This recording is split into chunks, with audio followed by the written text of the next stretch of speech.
अरविंद केजरीवाल का जोश हाई होना बनता है, लेकिन अति उत्साह में सब गड़बड़ भी हो जाता है।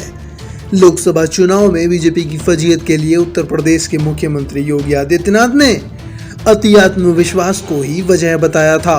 पंजाब में भी उत्तर प्रदेश के साथ ही 2027 में विधानसभा के चुनाव होने वाले हैं।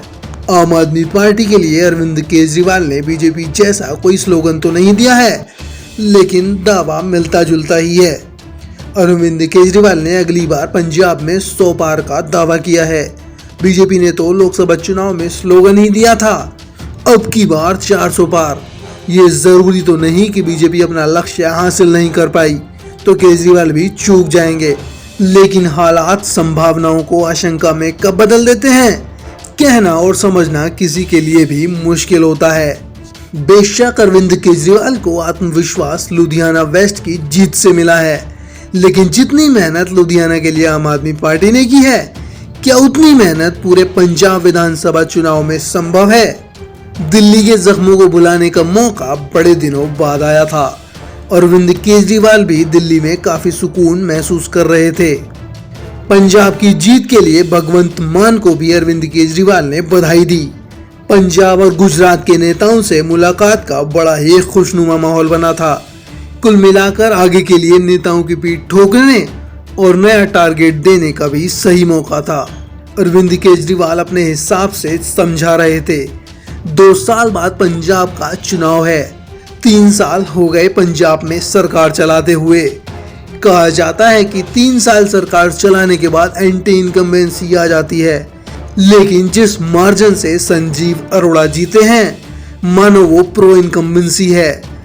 लोग पिछली बार से ज्यादा समर्थन देने जा रहे हैं। ऐसा लगता है कि पिछली बार 92 सीटें आई थीं, इस बार 100 पार तो करनी ही चाहिए। उम्मीदों पर दुनिया कायम है, सपने देखने भी चाहिए, दिखाने भी चाहिए, लेकिन ये भी नहीं भूलना चाहिए कि देश की राजनीति में फीलिंग गुड फॉर्मूला कभी नहीं चला है। बीजेपी तो कई बार स्वाद चख चुकी है और दिल्ली में तो आम आदमी पार्टी को भी चखा चुकी है। 2022 में पंजाब की राजनीतिक स्थिति अलग थी, आगे भी वैसी ही हालत होगी, कौन कह सकता है। कांग्रेस में तब भयंकर गुटबाजी थी, खैर वो अब भी खत्म नहीं हो पाई है। जो कांग्रेस की सबसे बड़ी ताकत थी, उसे आलाकमान ने दरकिनार कर दिया और बयान बहादुरों के सिर पर हाथ रख दिया था। कांग्रेस ने तो जैसे थाली सजाकर आम आदमी पार्टी को सत्ता सौंप दी थी। अकाली दल से अलग हो जाने के बाद बीजेपी भी अब तक अपने आप को इस लायक नहीं बना पाई थी कि ठीक से मुकाबला कर सके। कैप्टन अमरिंदर के साथ गठबंधन भी रस्सी अदायगी जैसा ही था और नतीजे भी वैसे ही आए। लुधियाना में अरविंद केजरीवाल पहले से ही तैयारी में जुट गए थे। कांग्रेस की तरफ से मोर्चा भारत भूषण आंसू को ही संभालना था, लेकिन वो आम आदमी पार्टी की तरह माहौल नहीं बना सके। आशु हार की जिम्मेदारी ले चुके हैं, लेकिन सरकारी मशीनरी के दुरुपयोग के भी आरोप लगा रहे हैं। गुस्सा तो अपने ही नेताओं से भी है, सभी से तो नहीं, लेकिन जिनके हाथ में कांग्रेस की कमान है, खास तौर पर पंजाब कांग्रेस अध्यक्ष अमरिंदर राजा वंडिंग से वो नाराज दिखाई दे रहे हैं, क्योंकि चुनाव में उन्होंने जीत के लिए जोर नहीं लगाया।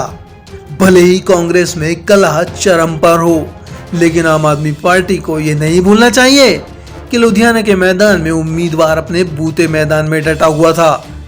आगे भी ऐसी चीजें देखने को मिलेंगी। कांग्रेस उम्मीदवार जीते भले ना, लेकिन दूसरों को हराने की हैसियत में तो होंगे ही। अरविंद केजरीवाल को भी ये नहीं भूलना चाहिए कि पंजाब की राजनीति दिल्ली जैसी नहीं है। पिछली बार आम आदमी पार्टी को जीत तब मिली थी जब पंजाब में एक बड़ा गैप आ गया था। कांग्रेस पूरी तरह बिखरी हुई थी और अकाली दल के भरोसे राजनीति करने वाली बीजेपी ठीक से खड़ी भी नहीं हो पाई थी। 5 साल का वक्त लंबा होता है। बीजेपी नई तैयारियों के साथ उतरने वाली है। ग्रेस कोई खत्म नहीं हुई है। केजरीवाल के 100 पार का हाल भी बीजेपी के 400 पार जैसा हो सकता है।